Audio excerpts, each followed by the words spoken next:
Blood pressure আমার বাড়তি, আমি একটু অসুস্থ বোধ করতেছি। তা আসলে এই ব্লাড প্রেশারের যে চিকিৎসাটা, এই চিকিৎসাটার আলোকে আমি অর্গাননের 4 নম্বর সূত্রের একটু ব্যাখ্যা দিতে চাই স্যার। যদি আপনারা সহযোগিতা করেন ইনশাল্লাহ আমি সংক্ষিপ্ত দুই একটা কথা বলবো। আপনি স্যার অর্গাননের ভিত্তিতে সব কথা বলবেন, এটা নিয়ে কোনো আপত্তি নেই স্যার। আপনার সময় 15 মিনিট। জি ইনশাল্লাহ স্যার, আমি চেষ্টা করব।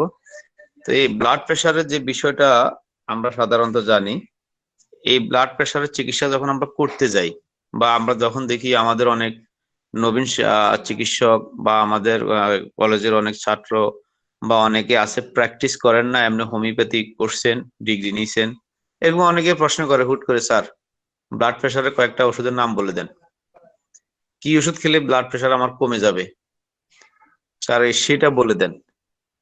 তো এখন এরকম আমরা যখন বলতে যাই, তখন দেখা যাচ্ছে যারা একদম প্র্যাকটিস করেন না বা যাদের অর্গানন সম্পর্কে তেমন একটা ধারণা নাই, তেনারা কিন্তু যখন আমরা কিছু বলি তখন মানতে নারাজ, শুনতে নারাজ, বুঝতে নারাজ, এবং মনে করে যে স্যার মানে কিছুই জানে না, নাকি আমাদেরকে ভুল শিখায়।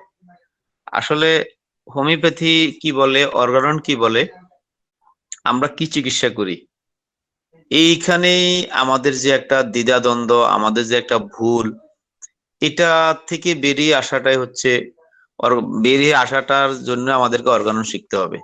আর যারাই এই জায়গাটা থেকে বেরিয়ে আসতে পারতেছেন এবং মূল অর্গাননের সাথে সংযুক্ত থাকতে পারতেছেন, তেনারাই কিন্তু ভালো সফল চিকিৎসক হন, এবং তেনাদের চিকিৎসাটা চিকিৎসার অভিজ্ঞতার আলোকে তেনাদের প্র্যাকটিক্যাল লাইফটা কিন্তু দীর্ঘব্যাপী হয়। আমি যেটা আমার প্র্যাকটিক্যাল এক্সপিরিয়েন্স বা অনেক সিনিয়র চিকিৎসকদের দেখেছি, যেনারা কিন্তু এই ক্লাসিক্যাল হোমিওপ্যাথি করেন, তেনারা কিন্তু দীর্ঘদিন টিকে থাকেন।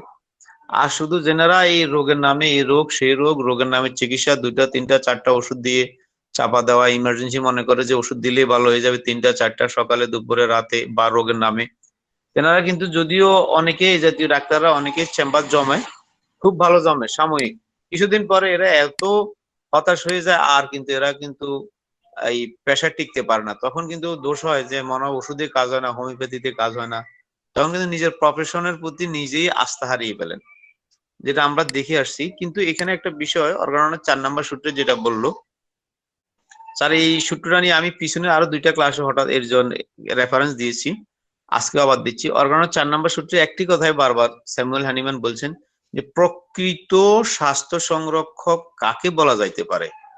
অর্থাৎ একজন চিকিৎসক স্বাস্থ্য সংরক্ষক ঠিক আছে, কিন্তু স্যামুয়েল হ্যানিম্যান বলছেন প্রকৃত স্বাস্থ্য সংরক্ষক, অনেক গুরুত্বপূর্ণ একটা কথা। অর্থাৎ যিনি, আবার উত্তরে এটাও বলছেন, ব্যাখ্যাতে এটাও আসছেন, যিনি রোগের প্রকৃত কারণ খুঁজিয়া বের করতে পারবেন এবং সেই অনুপাতে ওষুধ দিতে পারবেন এবং রোগীর চিকিৎসা করতে পারবেন, তিনি হবেন প্রকৃত স্বাস্থ্য সংরক্ষক।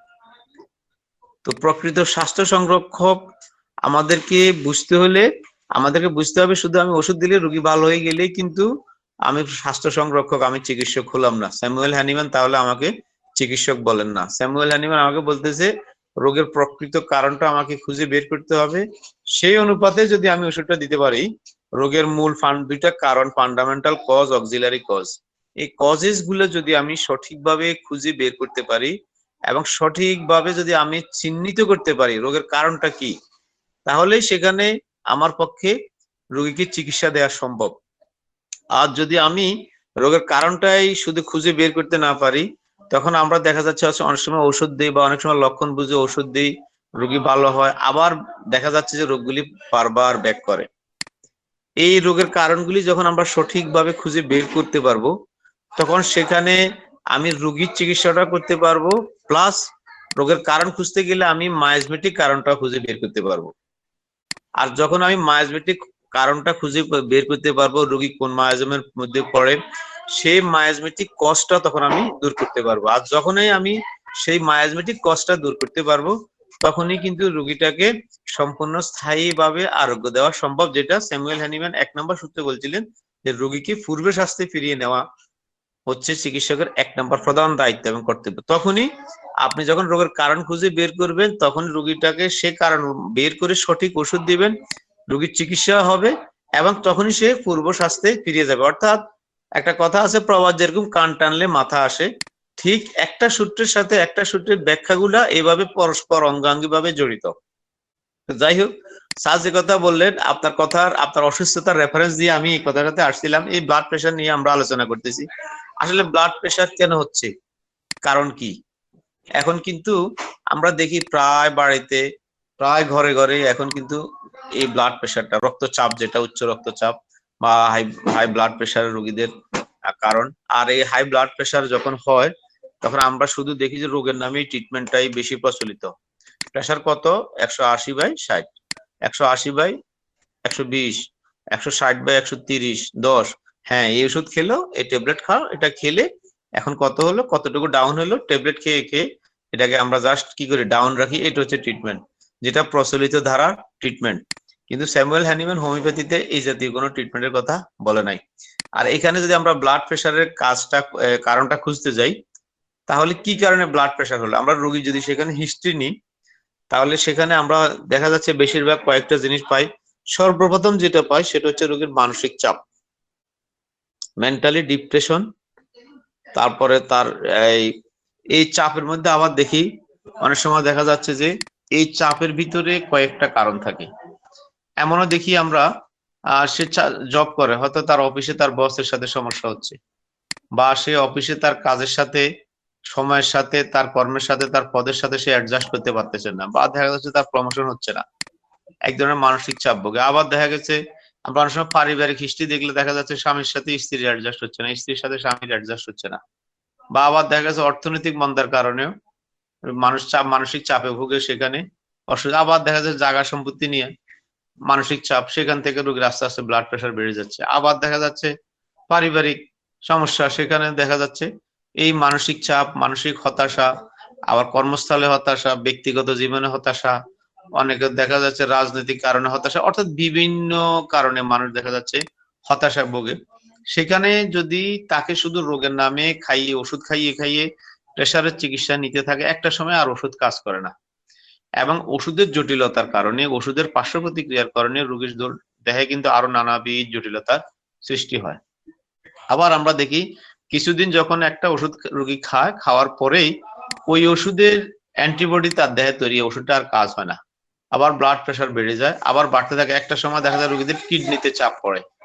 আমরা যদি বেশিরভাগ কারণগুলি খুঁজতে যাই, এই ডায়াবেটিক, বিশেষ করে কিডনি রোগীদের ক্ষেত্রে যদি আমরা বেশিরভাগ কিডনি রোগীর হিস্ট্রি খুঁজতে যাই, দেখে যাচ্ছে যে এই রোগীরা দীর্ঘদিন থেকে অনিয়ন্ত্রিত ব্লাড প্রেশার অথবা ডায়াবেটিকে ভুগতে ভুগতে আস্তে আস্তে তার কিডনির দিকে প্রবলেম হয়। যাই হোক, আমি সেদিকে যাচ্ছি না, আমরা রোগের কারণ নিয়ে আলোচনা করতেছিলাম, স্যামুয়েল হ্যানিম্যানের 4 নম্বর সূত্র। তো আমি যে কথাটা বলতেছিলাম, এই ক্ষেত্রে রোগীর শারীরিক মানসিক কারণগুলো আমাদেরকে অবশ্যই খুঁজতে হয়, তারপর ট্রিটমেন্ট। এরপরে আসুন, এই অনেক সময় দেখা যাচ্ছে যে অনেকে কোনো কারণ ছাড়াই অনেক সময় তার ব্লাড প্রেশার বাড়তে থাকে।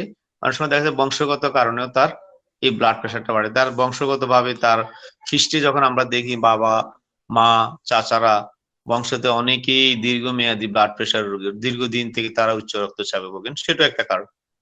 এই রক্তচাপ যখন সে বংশগত কারণে পড়ে, তখন আমরা সেখানে তার বংশগত আরো রোগের হিস্ট্রি খুঁজে আমাদেরকে বের করে নিতে হয়, রোগী লিপি সঠিকভাবে তৈরি করে সেখানে আরো কিছু খোঁজ খবর নিতে হয়, কিভাবে হলো, বংশগত কি কারণ, আবার বংশগত কারণের মধ্যে সে কোন মায়াজমের মধ্যে পড়ে, সেটা আমাদেরকে তখন হিসাব কিতাব করতে হয়। এইভাবে কারণটা খুঁজে যখন আমরা চিকিৎসা দিব, রোগী আস্তে আস্তে আস্তে আস্তে যখন তার ওই কারণটা দূর করতে পারবো, তখনই রোগী সুস্থ হয়ে যাবে। আমরা অনেক সময় দেখি এই ব্লাড প্রেশারের রোগীর ক্ষেত্রে আসে, অনেকেই আছে কমন কমন ওষুধগুলি, হ্যাঁ, বেলাডোনা দেন, অ্যাড্রিনালিন দেন, তারপরে ফ্যাসিফ্লোরা দেন, অনেকে আছে কমন কতগুলো ওষুধ দিয়ে। আমরা এমনও দেখি অনেক রোগী আসে মাদার টিংসারের বোতল নিয়ে আসে, 2-3টা মাদার টিংসারের বোতল নিয়ে আসে, এটা আছে আপনার কাছে, অমুক ডাক্তার দিচ্ছে, এখান থেকে 10 ফোঁটা, এখান থেকে 10 ফোঁটা, ওখান থেকে 10 ফোঁটা, সকালে দুপুর রাতে, এইভাবে খেয়ে কিছু রোগীর কাজ হয়, কিছু রোগীর কন্ট্রোল হয়, কিছু রোগীর বাড়ে কমে। আসলে কিন্তু এইভাবে ব্লাড প্রেশার চিকিৎসা করা যায় না। তখন আমরা একসময় আমরা চিকিৎসকরা আস্থা হারাই ফেলি, মনে হচ্ছে যেন হোমিওপ্যাথিতে মনে হয় ব্লাড প্রেশার কোনো চিকিৎসা নাই, বা মনে হচ্ছে যেন হোমিওপ্যাথিতে আমরা চিকিৎসা করি, ভালো কিছু করতে পারতেছি না। আসলে বিষয়টা স্যামুয়েল হ্যানিম্যান কিন্তু এইভাবে বলেন নাই। রোগের ফান্ডামেন্টাল কজ আপনাকে খুঁজে বের করতেই হবে। আপনি যতক্ষণ পর্যন্ত রোগের ফান্ডামেন্টাল কজ খুঁজে বের করতে পারবেন না, ততক্ষণ পর্যন্ত আপনি সেখানে সফল হওয়ার কোনো কারণ খুঁজে পাবেন না। আমি রিসেন্টলি আমার একটা রোগী লিপিটা আপনাদের সাথে একটু শেয়ার করি। দেখেন, তারা স্বামী স্ত্রী, স্বামীটা যখন আমার কাছে আসলো, সে আমার থেকে তার যৌন ট্রিটমেন্টের জন্য আসলো, কিন্তু আমি তার বিভিন্ন সিমটম, তার শারীরিক ফিটনেস, মানসিক ফিটনেস, তার আরো অন্যান্য লক্ষণগুলো, আদার্স যে লক্ষণগুলো দেখলাম, এই লক্ষণগুলোতে দেখেই আমি কোনো মতেই তাকে যৌন রোগী হিসাব করতে পারি না। তার ফিজিক্যালি মেন্টালি ফিটনেস এর কারণ দেখে আমি কোন ওষুধটা তাকে দিব, আমি লক্ষণে খুঁজে পাচ্ছি না, কোন ধরনের ওষুধ দেওয়ার মতো আমি কোনো কিছুই দেখতেছি না তার মধ্যে। তারপরে আমি তাকে একটা প্রশ্ন করলাম, আচ্ছা আপনি বলেন, ওনার স্ত্রী সম্পর্কে দুইটা কথা বললাম, আসলে আপনি যে বিয়ে করলেন, আপনার স্ত্রীটার সাথে যে আপনি এইভাবে শারীরিক সম্পর্কে অসুবিধা হচ্ছে বা আপনি দুর্বলতা বোধ করতেছেন, বিশেষ করে ওনার সমস্যাটা ছিল ইম্যাচুরি উইথ ইজাকুলেশন, অর্থাৎ খুব দ্রুত বীর্যপাত। তো আমি যখন প্রশ্ন করতে গেলাম, সৃষ্টি দিতে গেলাম, যে আসলে তিনি বলতেছেন যে আমি আসলে পারিবারিক পছন্দে বিয়ে করছি, কিন্তু ও আমার পছন্দের না, ও আমার কোনো মতেই আমার পছন্দের না। তারপর আমরা রোগীর আরো কিছু বদভ্যাসের হিস্ট্রি নিলাম। এই কারণে দেখা যাচ্ছে রোগী অন্যান্য মহিলাদের সাথে সে খারাপ কাজে লিপ্ত হয়, সেখানে গিয়ে সে দীর্ঘ মেয়াদী সময় নিয়ে সে ভালো আনন্দ করতে পারে, বাট তার পরিবারে তার স্ত্রীর কাছে আসলে দেখা যাচ্ছে যে সে আর পারতেছে না, তার এইটাই উঠছে। এখন সে বলতেছে আমি স্ত্রীর কাছে গেলে আমার ওষুধ খাইতে হচ্ছে, স্ত্রীর কাছে গেলে আমার ওষুধ খেতে হবে, ওয়ান টাইম ওষুধ খেতে হবে, না হলে আমার এটা হচ্ছে না, আমি ওখানে লজ্জা পাচ্ছি। তো স্ত্রী কি আপনার ঘরে আসে ওকে রাখতে চান? হ্যাঁ, না রেখে তো মানে আমার বাচ্চা কাচ্চাও আছে, কিন্তু আমার প্রবলেম এখানে। তা আসলে তার হিস্ট্রি যখন আমি দেখলাম, সে তার বান্ধবীদের কাছে যায়, ওখানে গেলে সে ফিট। আমার যখন সন্দেহ হলো তার ফিজিক্যালি বিষয় নিয়ে, যখন আমি আরেকটু গভীরে গেলাম, খেয়াল করে দেখেন, এখানে আমি যখন তার রোগের কারণটা খুঁজতে গেলাম, আসলে রোগটার কারণটা হচ্ছে তার মানসিক। রোগের কারণটা তার মানসিক, তার স্ত্রীকে পছন্দ করতেছে না, পছন্দ না করার কারণে সে ওখানে গিয়ে আর সময় দিতে পারতেছে না সংসারে। এখান থেকে তাদের মানসিক দ্বন্দ্ব। তা এখন এইখানে আমি যদি তাকে হোমিওপ্যাথি লাইকোপোডিয়াম, কোনিয়াম, ক্যালাডিয়াম, অ্যাগনাসকার, জোইমবিনাম যাই আছে সব যদি গদ বাঁধা চিকিৎসা করি, এখানে কি আমি তাকে সুস্থ করতে পারবো? কখনো না। স্যামুয়েল হানিম্যান তো এবার বলে নাই। এখন বিষয় হচ্ছে প্রচলিত চিকিৎসা ব্যবস্থা, মানুষ একটা প্রবলেম হচ্ছে বাজার থেকে গিয়ে একটা ট্যাবলেট কিনে খেয়েছে, রোগীর সাময়িক উপশম করছে।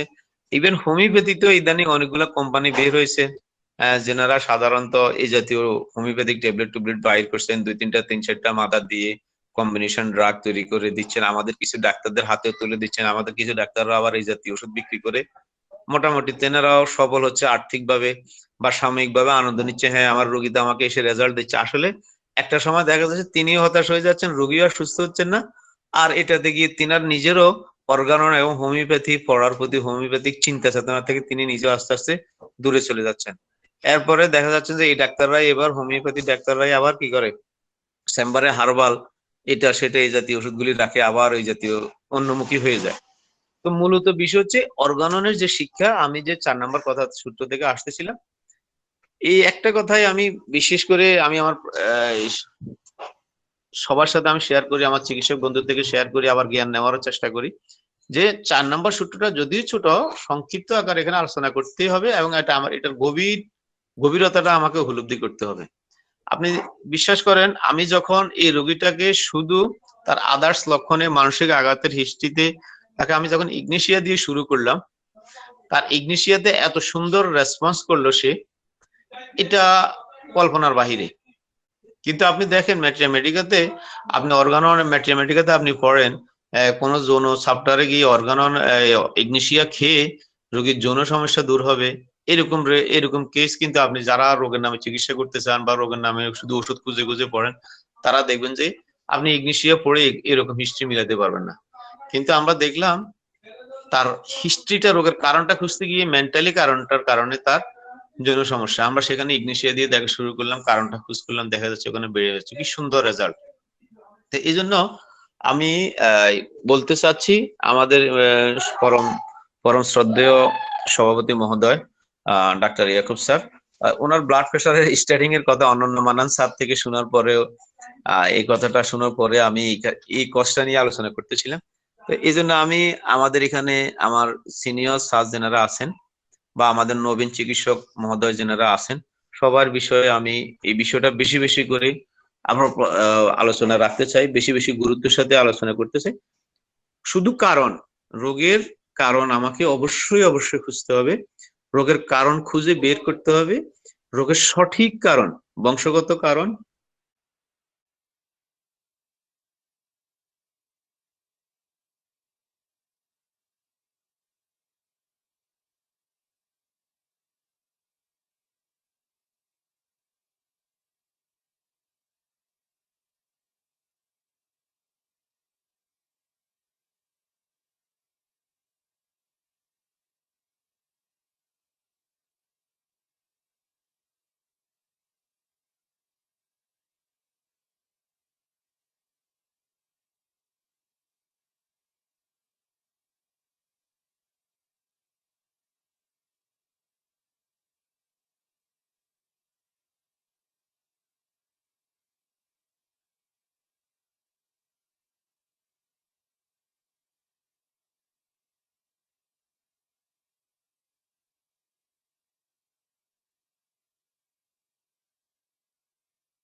ধন্যবাদ স্যার। সর্বপ্রথম সবাইকে সালাম জানাই, আসসালামু আলাইকুম। আজকে আমার প্রথম দিন, আমি চেষ্টা করব আমার সর্বোচ্চ দিয়ে আলোচনা করার জন্য। যারা সিনিয়র শিক্ষক মহোদয় আছেন, আমার যদি ভুল হয়ে থাকে তাহলে অবশ্যই ধরিয়ে দিবেন, আমি শিখতে চাই এই অর্থে। তো শুরু করা যাক আজকে আমাদের মূল আলোচ্য বিষয়। আমাদের আজকের আলোচনার যে মেডিসিনটা সিলেক্ট ছিল সেটা ছিল ল্যাকেসিস। স্যার সবাই কি আমাকে শুনতে পাচ্ছেন? যে শোনা যাচ্ছে, আপনি কন্টিনিউ করুন। Okay sir. তো আমরা সর্বপ্রথমে আসি ল্যাকেসিস।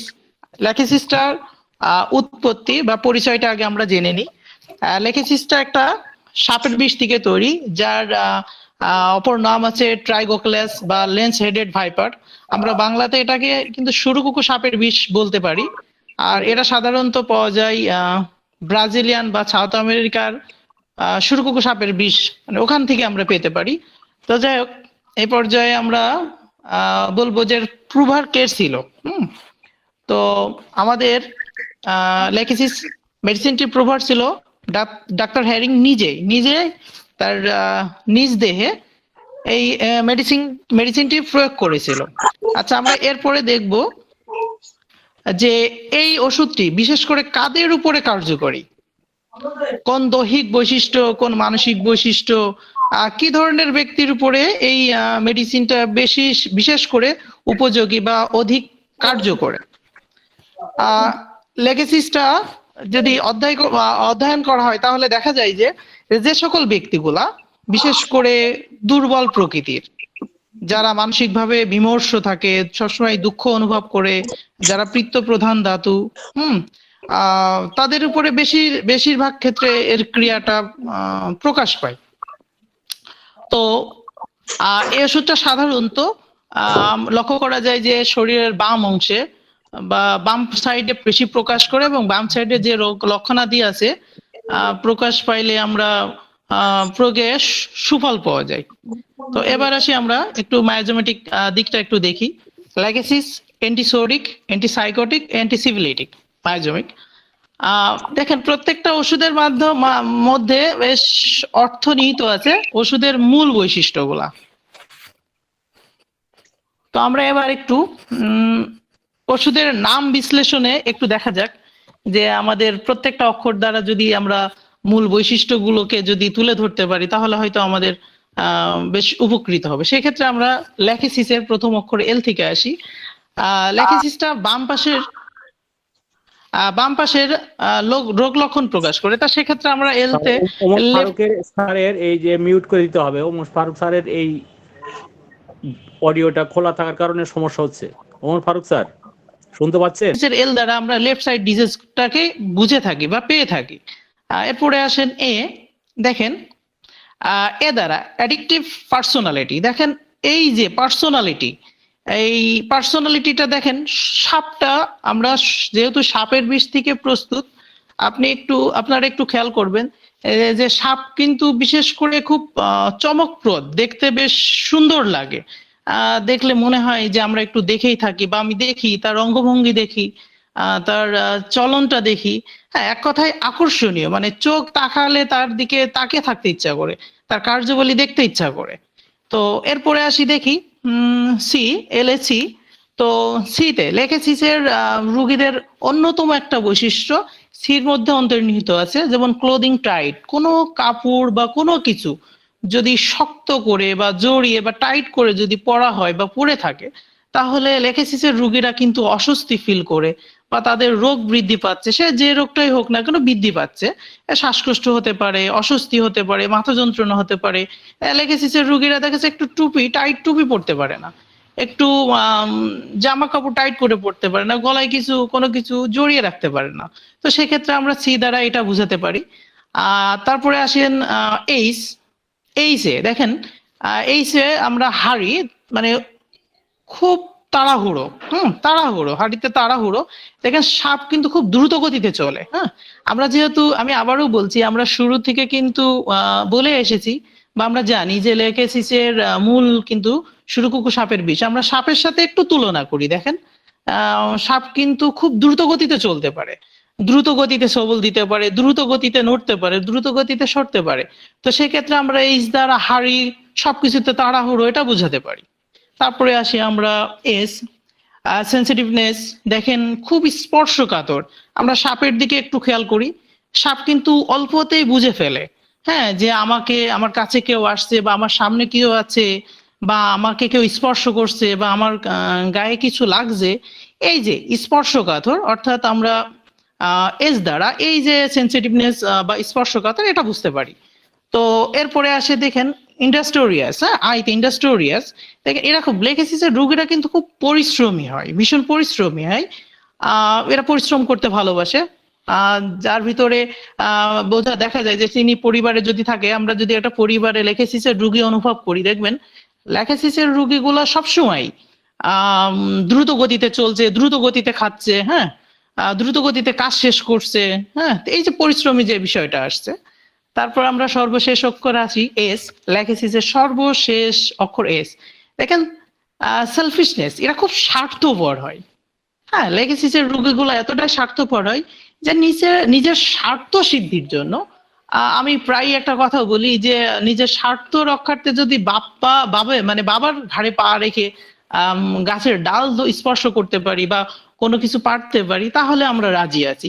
এতটা স্বার্থপর লেকেসিসের রোগীগুলো। তাহলে আমরা দেখেন লেকেসিসের প্রত্যেকটা অক্ষর দ্বারা লেকেসিসের রোগীদের যে মূল বৈশিষ্ট্য বা যে মূল লক্ষণ, মানসিক লক্ষণ বলেন, চরিত্রগত লক্ষণ বলেন, সবকিছু ফুটে পেয়েছি। তো যাই হোক, এরপরে আসি আমাদের লেকেসিসের ক্রিয়ার পাশটা, অর্থাৎ সাইড পার্শ্বটা আমরা একটু খেয়াল করে দেখি। লেকেসিসের আমি যে শুরুতে এল অক্ষর দ্বারা লেফট সাইড ডিজিজ বলেছি। তো যাই হোক, আমাদের এতটুকু বুঝতে পারছি যে লেকেসিসের সর্বপ্রধান এবং সর্বোচ্চ লক্ষণ কিন্তু বাম পাশে প্রকাশ পায়, কখনো কখনো বাম থেকে ডানেও প্রকাশ পায়। তো আমরা এবার আসি কাতরতায়, লেকেসিসের রোগীদের কাতরতায় আসি। লেকেসিসের রোগী কিন্তু উভয় কাতর। এরা কখনো গরমও সহ্য করতে পারে না, আবার শীতও সহ্য করতে পারে না। যার কারণে লেকেসিসের রোগীদেরকে কিন্তু আমরা উভয় কাতর বলে থাকি। তো উভয় কাতর লেকেসিসের রোগী, এই ক্ষেত্রে ওরা শীত গরম কোনোটাই সহ্য করতে পারে না। আচ্ছা, এরপরে আসি আমরা মেন্টাল সিমটমে। আচ্ছা, মেন্টাল সিমটমে একটু দেখি।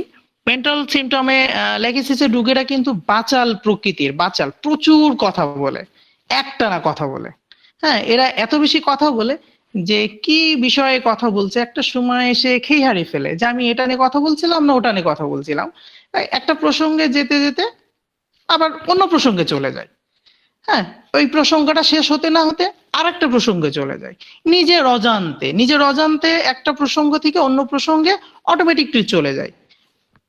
তো সে মনেও করতে পারে না যে আমি আসলে কি নিয়ে কথা বলছিলাম, কেমন কথা বলছিলাম, কিভাবে কথা বলছিলাম, এগুলো কিন্তু সে নিজের মধ্যে রাখতে পারে না। আচ্ছা, এরপরে আসি আমরা আরেকটু মেন্টাল সিমটমে। মানসিক লক্ষণের ভিতরে আমরা আরেকটা জিনিস পাই, সন্দেহ প্রবণ। লেকেসিসের রোগীরা না প্রচুর সন্দেহ প্রবণ হয়। বিশেষ করে যদি কোনো ফ্যামিলিতে লেকেসিসের রোগী থাকে, আপনারা খেয়াল করবেন যে কোনো ফ্যামিলিতে যদি লেকেসিসের কোনো মহিলা রোগী থাকে বা বয়স্ক রোগী থাকে, তাহলে না সেই সংসারে সবাইকে টিকে থাকা বেশ খুব কঠিন হয়ে পড়ে, কারণ এরা খুব সন্দেহ প্রবণ হয়।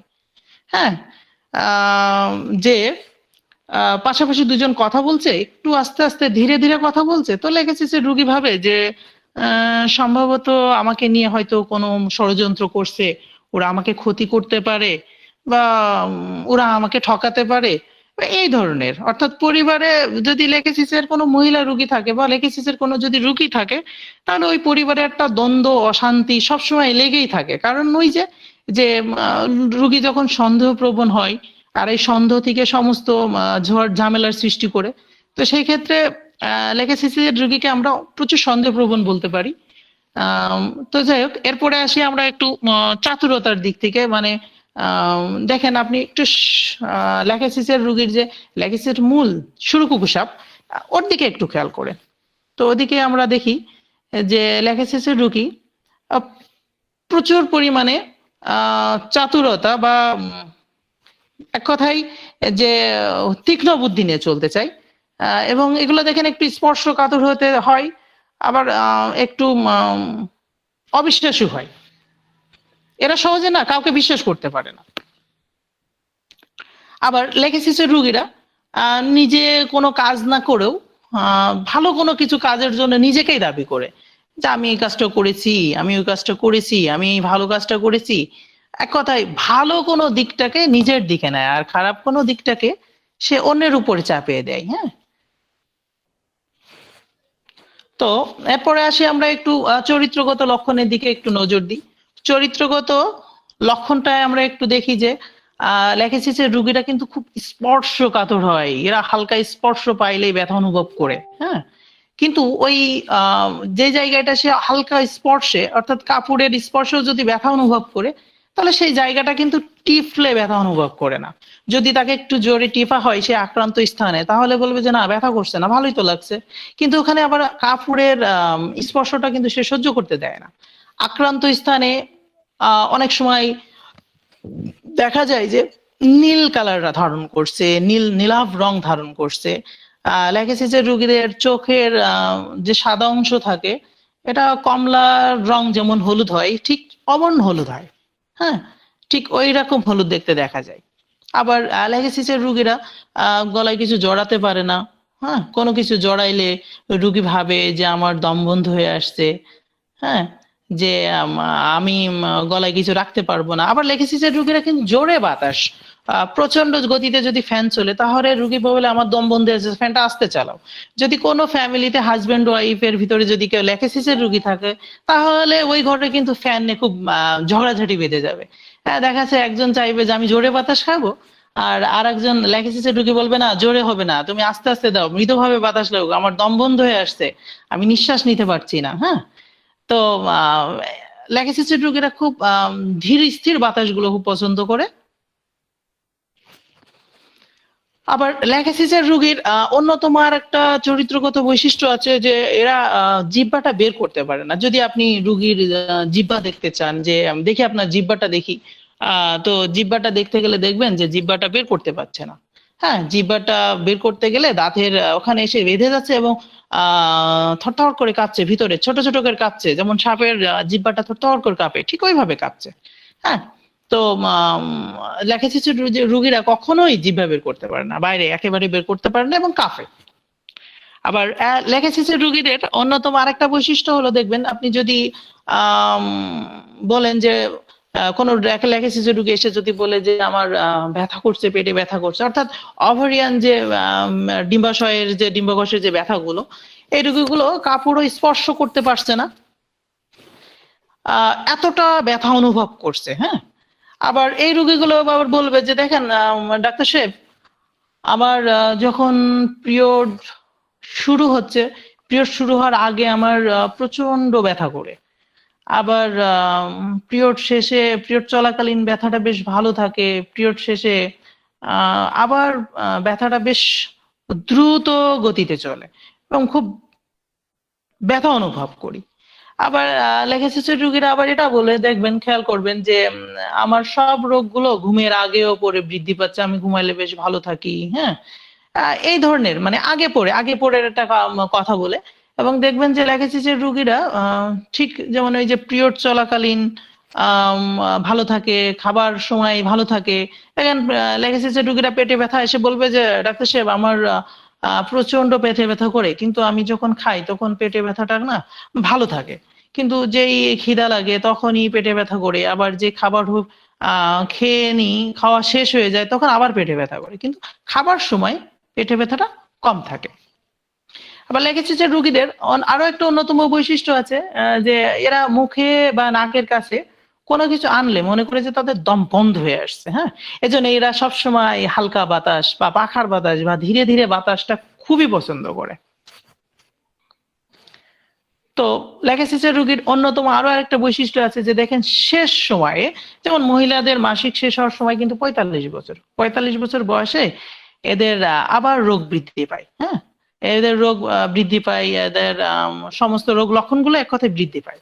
ল্যাকেসিসের রোগীদের সামান্য যদি ক্ষত হয়, সেই ক্ষত হতে কিন্তু দেখবেন খেয়াল করবেন তরল রক্তরস বের হয়। কারণ আছে, কারণটা হলো ল্যাকেসিসের রোগীদের কখনোই রক্ত জমাট বাঁধে না, এদের রক্তে কখনোই জমাট বাঁধে না, যার কারণে ল্যাকেসিসের রোগীর ক্ষত হইলে সে ক্ষত হইতে তরল রক্তরস বের হয়। আবার ল্যাকেসিসের রোগীরা কারণে অকারণে তর্ক করে, কোনো কারণ ছাড়াই তর্ক করে। হ্যাঁ, যে কোনো মূল্যে জেতার জন্য তর্ক করে।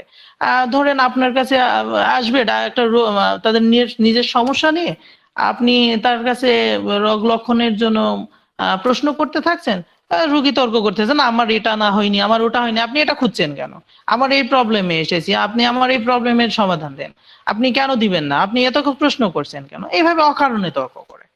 আবার ল্যাকেসিসের রোগীদের ওটা অন্যতম বৈশিষ্ট্য আছে,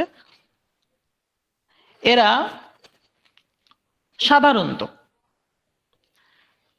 যখন রোগে আক্রান্ত হয় তখন চোখ মুখ শুকিয়ে আসে, দুর্বল হয়ে পড়ে, চুপ করে শুয়ে থাকে, মরার মতো শুয়ে থাকে, বিবর্ণ হয়ে যায়, নিচের চোয়ালটা ঝুলে যায়। হ্যাঁ, এরা অনর্গত একটানা একই কথা বারবার বলতে থাকে। হ্যাঁ, এরকম চুপ করে শুয়ে থাকে। তো ল্যাকেসিসের রোগীরা সাধারণত মানে এক কথা ক্ষত বিক্ষত যখন মনে নিজের ভিতর হয়ে যায়, দুর্বল প্রকৃতির হয়ে যায়, তখন এরা একটানা চুপ করে শুয়ে থাকে এবং একটানা কথা বলতে থাকে, একই কথা ঘন ঘন বারবার বলতে থাকে। তো যাই হোক, ল্যাকেসিসের রোগীতে আমরা আরো বেশি লক্ষ্য করে দেখতে পাই যে এদের মুখে দুর্গন্ধ আছে, এদের মাড়ির ক্ষত বা মুখে যে কোনো ক্ষততে প্রচন্ড দুর্গন্ধ থাকে বা দুর্গন্ধ পাওয়া যায়। হ্যাঁ, তো এরপরে আমরা একটু খেয়াল করে দেখি, আমরা কয়েকটা লক্ষণে দেখি যে ল্যাকেসিসের রোগীতে সামান্য কাশি আছে, সামান্য কাশি হতে ব্রঙ্কাইটিস বা নিউমোনিয়া হচ্ছে। হ্যাঁ, এরকম বেশ কাশিতে বেশ ল্যাকেসিসটা উপকারী। কিন্তু দেখেন ল্যাকেসিসের রোগীর কাশিটা আমরা কোন রোগীতে ল্যাকেসিসে মানে কোন রোগীর কাশিতে ল্যাকেসিসটা আমরা প্রয়োগ করব, এটা আমাকে দেখতে হলে আমাদেরকে অবশ্যই মাথায় রাখতে হবে ল্যাকেসিসের যে মূল বৈশিষ্ট্যগুলো, যে লক্ষণগুলা, মানসিক বা শারীরিক চরিত্রগত যে লক্ষণগুলো আমাকে দেখতে হবে।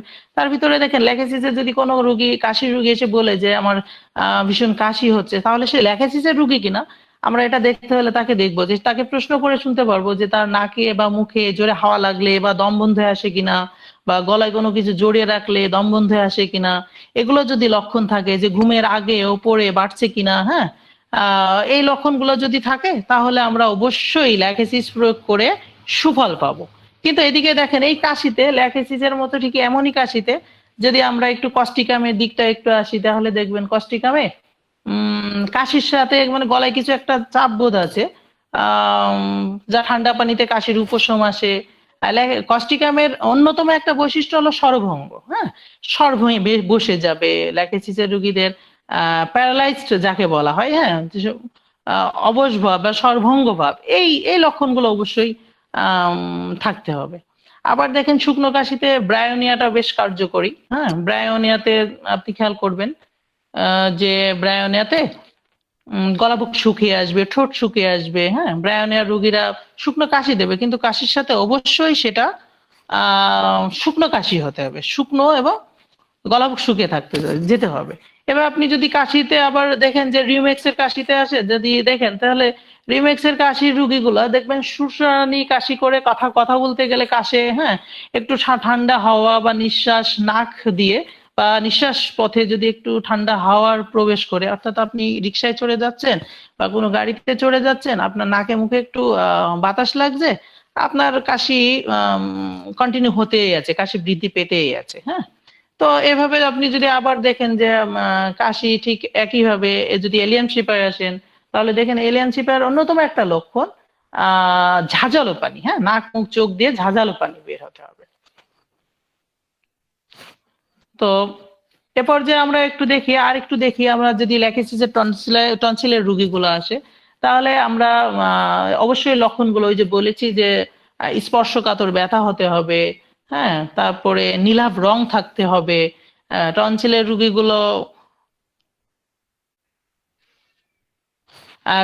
রোগীগুলো অবশ্যই বাইরে থেকে হাত দিলে, গলার কাছে স্পর্শ করলে ব্যথার জন্য কুকড়ে উঠবে, অথচ টিপলে সেখানে অনুভব করবে না, ব্যথার অনুভব করবে না, হ্যাঁ। টনসিলটা অবশ্যই বাম দিকে হতে হবে, হ্যাঁ। আবার টনসিলের যদি আপনি একটু কম্পেয়ার করেন লাইকোপোডিয়ামের সাথে, লাইকোপোডিয়ামের টনসিলের রোগীগুলো কিন্তু ডান সাইডের, আর লাইকোপোডিয়াম সাধারণত আমরা জানি যে বিকাল 4টা থেকে রাত 8টা পর্যন্ত বৃদ্ধি পায়, হ্যাঁ। লাইকোপোডিয়ামের সাধারণত ডান সাইডে আক্রান্ত হয়, কখনো ডান সাইড থেকে বাম সাইডে আক্রান্ত হয়। তো সেক্ষেত্রে আমরা টনসিলের রোগী যদি বাম পাশে আসে, সেই সাথে যদি অবশ্যই আমাদের এটা লক্ষ্য করতে পাই যে টনসিলের রোগীগুলা বলছে যে স্যার আমি শক্ত খাবার খেতে পারি বা নরম খাবার খেতে পারি না, তরল খাবার খেতে পারি না, আমার দম বন্ধ হয়ে আসে মুখের কাছে কোনো কিছু আসলে, তাহলে অবশ্যই আপনি ল্যাকেসিসে উপকার পাবেন। কিন্তু যদি ডান দিকে যদি আক্রান্ত হয়, তাহলে আপনি লাইকোপোডিয়ামে উপকৃত হবেন, যদি তার রোগ লক্ষণগুলো বিকাল 4টা থেকে রাত 8টার মধ্যে বৃদ্ধি পায়। আবার আপনি যদি ইগনেশিয়ায় আসেন, হ্যাঁ, ইগনেশিয়া আসলে দেখবেন যে আপনার ঢোক গিলতে গেলে বেশ যন্ত্রণা বা গলায় ব্যথা, এগুলোর উপশমটা আপনি পাবেন, হ্যাঁ, যেটা আপনি শ্যাবডিলাতেও পাবেন। কিন্তু আপনি একটা জিনিস মাথায় রাখবেন যে ব্যাপটেশিয়ার রোগে কিন্তু ইগনেশিয়া ল্যাকেসিসের বিপরীত। হ্যাঁ, ল্যাকেসিস কি তরল দ্রব্য খেতে কষ্ট হয়, কিন্তু কঠিন দ্রব্য খেতে কষ্ট হয় না। আর ব্যাপটেশিয়াটা ঠিক তার বিপরীত, যে ব্যাপটেশিয়া কঠিন দ্রব্য খেতে খুবই কষ্ট হয়, টনসিলের রোগীদের খুবই কষ্ট হয়, কিন্তু তরল দ্রব্য খেতে তেমন কষ্ট হয় না। আমরা ক্ষতের দিকে আসি, একটু ক্ষত রোগীদের দিকে আসি। দেখবেন ক্ষত রোগীরা এসে বলবে যে ডাক্তার সাহেব আমার ক্ষতে না ভীষণ ব্যথা, হ্যাঁ, জ্বালা করছে, যন্ত্রণা করছে, হ্যাঁ, এবং দেখেন আমার ক্ষতটা কেমন যেন নীল আকার ধারণ করছে, মনে হয় দেখেন একটু অবস্থা খুবই খারাপ, আমার দুর্গন্ধ বের হচ্ছে ক্ষত হতে, হ্যাঁ। তাহলে ল্যাকেসিসের রোগীদের যে ক্ষতগুলো নিয়ে আসবে, অবশ্যই ক্ষতে ভয়ানক জ্বালা থাকতে হবে, ব্যথা থাকতে হবে, এবং সেই সাথে পচা দুর্গন্ধ থাকতে হবে, রঙের ধারণটা অবশ্যই নীল থাকতে হবে, নীল রঙের হতে হবে, হ্যাঁ। তো একইভাবে আপনি ক্ষতের দিকে যদি খেয়াল করেন যে আমার জ্বালা আছে, হ্যাঁ, সাথে উদারময় আছে এবং দুর্বলতা আছে, তাহলে কিন্তু ল্যাকেসিসে কাজ হবে না। তখন অবশ্যই আমরা টেরেন্টুলাকে লক্ষ্য করব। হ্যাঁ, তো আবার আমরা যদি দেখি যে না জ্বালা আছে, যন্ত্রণা আছে, হ্যাঁ, কিন্তু এটা রাত্রের শেষ দিকে এসে বৃদ্ধি পাচ্ছে, তখন কিন্তু আমরা আর্সেনিককে স্মরণ করব, যে আর্সেনিকের অন্যতম লক্ষণ রয়েছে রাত্রি দ্বিপ্রহরে জ্বালা যন্ত্রণা বৃদ্ধি পাবে। হ্যাঁ, তো ল্যাকেসিসের যেটা বলছিলাম, যে ল্যাকেসিসের দেখতে হলে আমাকে অবশ্যই এটা মাথায় রাখতে হবে যে স্পর্শকাতর ব্যথা হতে হবে, কিন্তু টিপলে ব্যথা অনুভব করবে না। হ্যাঁ, ল্যাকেসিসের রুগীরা বাচাল হতে হবে, ল্যাকেসিসের রুগীদের প্রচুর পরিমাণে অবিশ্বাস থাকতে হবে, হিংসা ভাব থাকতে হবে, ছলচাতুরি থাকতে হবে। হ্যাঁ, এরা খুব আকর্ষণীয় হবে, দেখতে আকর্ষণীয় হতে হবে। হ্যাঁ, ঠিক এইরকম যদি সব লক্ষণগুলো তাহলে পাওয়া যায়, তাহলে অবশ্যই ল্যাকেসিস উপকারী। আবার দেখেন, যদি আপনি ল্যাকেসিসে যদি উদারময় খেয়াল করেন, ল্যাকেসিসের রোগী সাধারণত আম, উদারময় খুব কম হয়। হ্যাঁ, এদের শক্ত পায়খানাই হয়। তো এবার আসি আমরা একটু ল্যাকেসিসের মাথা যন্ত্রণার রোগীগুলো দেখি। ল্যাকেসিসের রোগীগুলো কিন্তু রোদ সহ্য করতে পারে না, সকালে তীব্রতর আকারে রূপ ধারণ করে যত বিকাল গড়াতে থাকে ভালো হয়ে যায়, কিন্তু পরের দিন সকালে উঠলে আবার মাথা যন্ত্রণা করে। মাথা যন্ত্রণাটা ঠিক কোথায় করে? পেছন দিকে। হ্যাঁ, পেছন দিকে মাথা যন্ত্রণা করে। এই ঠিক এমনই গ্লোনিয়ানে আছে, কিন্তু গ্লোনিয়ানে একদম রোদ সহ্য করতে পারে না, টুপি সহ্য করতে পারে না, হঠাৎ মাথা যন্ত্রণা শুরু হয় এবং তীব্রতর হয় এবং খুব শীঘ্রই কিন্তু উপশমও হয়। হ্যাঁ, মাথা যন্ত্রণায় যদি আপনি আবার দেখেন বেলেডোনার দিকে একটু যান, তাহলে দেখবেন যে বেলোডোনার যন্ত্রণাটা কিন্তু সাথে চোখ মুখ লাল হয়ে যাচ্ছে, গরম ভাব থাকছে, কিন্তু গ্লোনিয়নে যেমন হঠাৎ আক্রমণ হয়ে আবার শীঘ্রই উপশম হচ্ছে, বেলেডোনাতে কিন্তু তেমন হয় না। হ্যাঁ, এরা খুব শীঘ্রই উপশম হয় না, এটা ধীরে ধীরে উপশম হয়।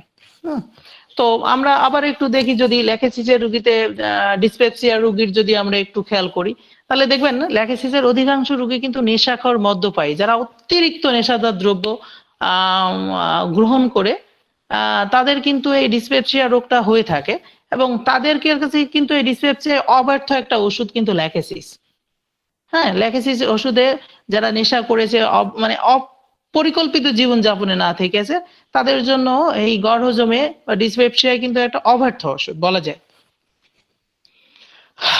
ডিসপেপসিয়া রোগীর দেখবেন খেয়াল করে ওরা এসে বলবে যে ডাক্তার সাহেব, যে আমার খুব প্রচন্ড খিদে আছে, আমি কিন্তু পেটে ব্যথা করছে, খিদে লাগলে পেটে ব্যথা করছে। হ্যাঁ, এই ব্যথাগুলো কিন্তু খিদে লাগলে কিন্তু খাবার যখন গ্রহণ করছি, যখন একটু খাচ্ছি, পেটে খাবার যাচ্ছে, তখন না আমার এই ব্যথাটা আর থাকে না, কিন্তু খাবার যে শেষ করছি তখন ব্যথাটা কিন্তু আবার বৃদ্ধি পাচ্ছে। এক কথা ল্যাকেসিসের ডিসপেপসিয়া রোগীতে এনারা সবসময় বলবে যে আমার খাবার আগে ও পরে, আমার খাবার আগেও পরে ব্যথা অনুভব করি, এবং আহার যখন করি তখন কিন্তু উপশম থাকে। অন্যদিকে আবার দেখেন এই সেম লক্ষণে অ্যানাকার্ডিয়ামে আছে, কিন্তু অ্যানাকার্ডিয়ামে পেট খালি না হইলে ব্যথা বৃদ্ধি পায় না, পেট যতক্ষণ ভরা থাকে ততক্ষণ কিন্তু বৃদ্ধি পায় না। হ্যাঁ, যেই পেটটা খালি হয়ে যায় সেই অ্যানাকার্ডিয়ামের রোগীগুলো বলে আমার পেটে ব্যথা করছে, পেটে ব্যথা করছে। তাহলে আমরা ডিসপেপসিয়া একটা অন্যতম লক্ষণ খুঁজে পেলাম, যে পেট খালি হইলে ব্যথা করে, আর খাবার পরে ব্যথা করে, কিন্তু খাবার চলাকালীনই পেট কিন্তু ব্যথা করে না, যেটা অ্যানাকার্ডিয়ামে নেই। অ্যানাকার্ডিয়ামে পেট খালি হইলে শুধু ব্যথা করে।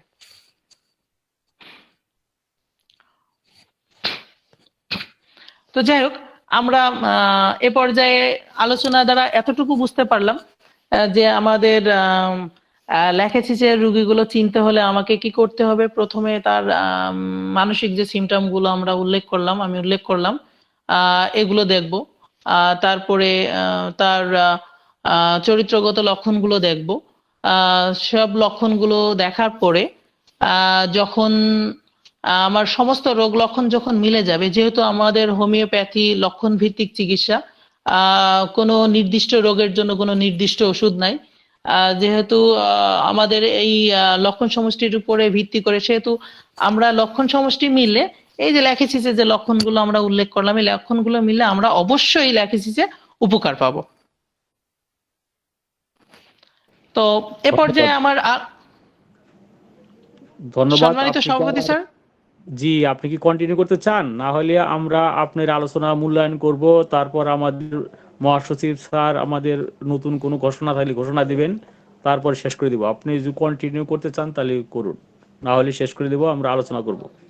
না স্যার, আমি আধা ঘন্টা সময় নিয়েছিলাম, আমি আধা ঘন্টায় শেষ করে দিচ্ছি, আমার আলোচনা আমি শেষ করে দিচ্ছি স্যার। তো জি, আমার, জি স্যার বলেন। শুরু করুন। বৃদ্ধিটা দেখবো যে কখনো বৃদ্ধি পায় এবং কখনো উপশম পায়। আচ্ছা, ল্যাকিসিসের রোগীরা আমি যে শুরুতে বলেছিলাম যে ঘুমের আগে পরে, অর্থাৎ আগে পরে একটা কথা থেকে যায় যে ঘুমের আগেও পরে রোগ বৃদ্ধি পাচ্ছে, খাবারের আগেও পরে রোগ বৃদ্ধি পাচ্ছে, আবার কোনো কিছু গলায় জড়িয়ে রাখলে বৃদ্ধি পাচ্ছে, জোরে বাতাসে বৃদ্ধি পাচ্ছে, অম্ল জাতীয় খাদ্য গ্রহণে বৃদ্ধি পাচ্ছে, হ্যাঁ, প্রচন্ড শীতে বৃদ্ধি পাচ্ছে বা প্রচন্ড গরমে বৃদ্ধি পাচ্ছে। হ্যাঁ, তো এবার উপশমগুলো দেখি। ঠিক এর বিপরীতটা, খাদ্য গ্রহণের সময়, হ্যাঁ, ঘুমের সময়, হ্যাঁ, হালকা বাতাসে, মাসিক চলাকালীন সময়ে রোগ লক্ষণগুলো উপশম পাচ্ছে। এবার আমরা আসি ক্রিয়ার স্থিতিকাল।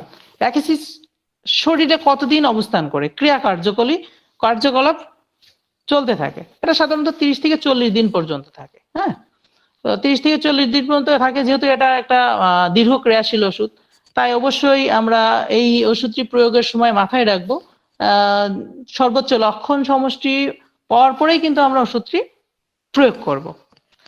ধন্যবাদ স্যার, আমি আমার আলোচনা শেষ করে দিচ্ছি স্যার। আমি আধা ঘন্টা সময় নিয়েছিলাম, আধা ঘন্টার মধ্যে ইনশাল্লাহ শেষ করেছি স্যার। আমি জানি না আমার আলোচনা কেমন হলো স্যার। গুরুত্বপূর্ণ একটা বিষয়। আরেকটা বিষয় হচ্ছে, আর ল্যাকিসিস যখন আমরা রোগীদেরকে দিব, এটা অবশ্যই আমাদের আগের বক্তায় বলে গেছেন, তারপর আমি একটু বলি। ল্যাকিসিস প্রয়োগ করার সময় আমাদেরকে অবশ্যই সব লক্ষণ তো দেখতে হবে, কিন্তু সর্বোচ্চ সূক্ষ্ম মাত্রায় ল্যাকিসিস ব্যবহার করতে হবে, এটা মাথায় রাখতে হবে। ল্যাকিসিস খুব গভীর ক্রিয়াশীল ঔষধ, এটা অনেক সময় এই আস্তে ক্রিয়া করে, অনেক সময় দেখা যাচ্ছে যে প্রয়োগ করার পরেও ক্রিয়া করতে সময় লাগে, সময় পাওয়া না করার কারণে আমরা অনেক সময় আবার ওষুধ চেঞ্জ করে ফেলি।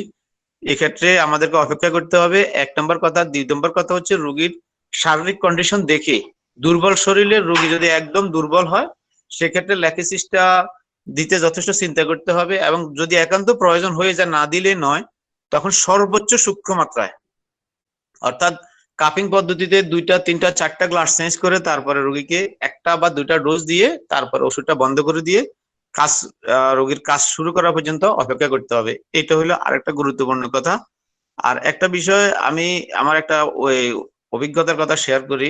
আফটার স্ট্রোক পরে দেখা যাচ্ছে বেস্ট প্যারালাইসিস, বিশেষ করে বাম সাইডে প্যারালাইসিস, স্ট্রোকের পরে এরকম অনেকগুলো রোগী আমি ল্যাকিসিসের লক্ষণ নিয়ে চিকিৎসা করছি, আল্লাহর মেহেরবানি, যেটা একদম অ্যালোপ্যাথিতে সম্ভব হয় নাই। এরকম আমি বেশ কয়েকটা রোগী আল্লাহর রহমতে সুস্থ হয়েছে আমার এই ল্যাকিসিস দিয়েই।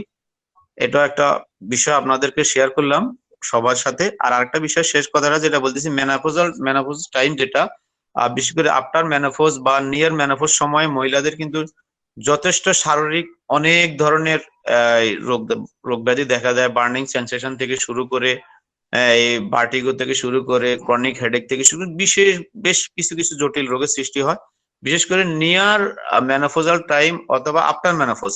এই সময় কিন্তু ল্যাকিসিসটাকে খুব গুরুত্বের সহিত চিন্তা করতে হয়। আর আমার শেষ কথা এটাই, ল্যাকিসিসকে আমরা যখন চিন্তা করি রাতের বেলাতে প্রয়োগ করবোই না, পাশাপাশি খুব সূক্ষ্ম মাত্রায়, সর্বোচ্চ সূক্ষ্ম মাত্রায় এবং রোগীর শারীরিক কন্ডিশন দেখে ল্যাকিসিসের লোড রোগী নিতে পারবে কিনা এটা দেখে তারপর আমরা ল্যাকিসিসকে ব্যবহার করব, প্রয়োগ করব। জি, ধন্যবাদ স্যার। আসসালামু আলাইকুম। ধন্যবাদ ওমর ফারুক স্যারকে। স্যার, আমি কি একটু কথা বলতে পারি স্যার? আপনি কথা বলার তো শেষ করতে সুযোগ দিছি, এভাবে তো হবে না, বলেন। Okay sir, okay sir, okay sir, okay. ধন্যবাদ, আপনাকে আমরা মূল্যায়ন করতেছি। আপনি আরো কথা বলতে পারবেন, আমরা জানি, এবং ব্যাপক আলোচনা করতে পারবেন। আর আমাদের এখানে সবাই ডাক্তার, আর আমরা যারা আলোচনা করতেছি আমাদের চেয়ে বেশি ভালো ভালো ডাক্তার এখানে আছে। এই মুহূর্তে আপনার এই আলোচনাটাকে মূল্যায়ন করবেন আমাদের উপদেষ্টা পরিষদের মুখপাত্র অরণ্য মান্নান স্যার। তারপর আমাদের সানজিদা নিমু আমাদেরকে ঘোষণা করবেন পরবর্তী অনুষ্ঠান। ধন্যবাদ। স্যার স্বাগত। আজকের এই আলোচনা শুনে আমি খুবই আনন্দিত বোধ করছি যে আমাদের এই ফোরামে নতুন প্রচার সম্পাদক ডক্টর নাজমুল হোসেন স্যার আজকের প্রথম আলোচনাতেই বাজিমাত করে দিয়েছেন। আমি এজন্যই বিশেষভাবে তাকে ধন্যবাদ দেব যে একটা ওষুধের আলোচনা কালে পাশাপাশি তুলনামূলক অন্যান্য ওষুধের আলোচনা নিয়ে আসাটা এটা বিরাট একটা দক্ষতার বিষয় এবং এটা আমাদের শেখার জন্য খুবই জরুরি। এই বিষয়টি তিনি আজকে সেভাবে এমন ভাবে উপস্থাপন করেছেন যে আমরা খুবই উচ্ছ্বসিত বোধ করছি এবং এটা আগামী দিনে এই ধরনের লেকচার হলে আমাদের শিক্ষার পথ সুগম হবে। পাশাপাশি ডক্টর ওমর ফারুক স্যার যে মূল্যায়নটা করলেন সেটা ওনাকে অনেক ধন্যবাদ। উনি ওনার অভিজ্ঞতার থেকে যেটা বলছেন অত্যন্ত সত্য কথা। আমি আগেই একটা মেসেজে বোধহয় বলেছিলাম যে ল্যাকিসিস খুবই ক্রিটিক্যাল মেডিসিন এবং